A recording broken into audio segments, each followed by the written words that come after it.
The Armagh Rhymers are in their 45th year. The initial reason for the group being set up was to bring children together in schools, to bring Protestant and Catholic children together, and to do the old rhyming plays with them.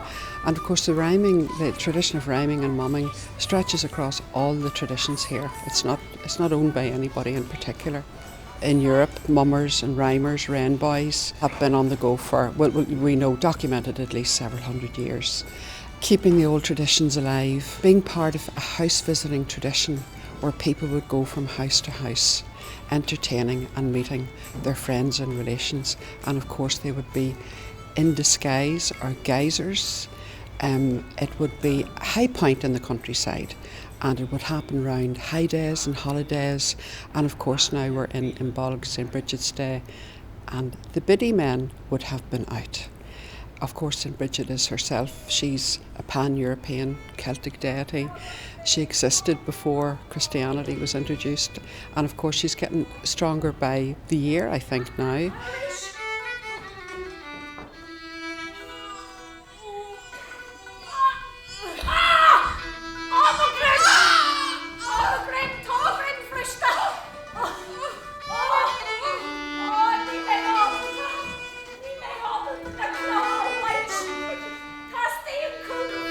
Sarah is doing some spring rituals, the digging, sowing and planting, because this, of course, is a spring festival, and Bridget is in charge of the fertility of people, of animals and of the land. Wherever people are looking for a bit of music, a bit of entertainment, a bit of crack, a bit of something with a bit more depth to, because this is a very ancient and very interesting tradition, we're there.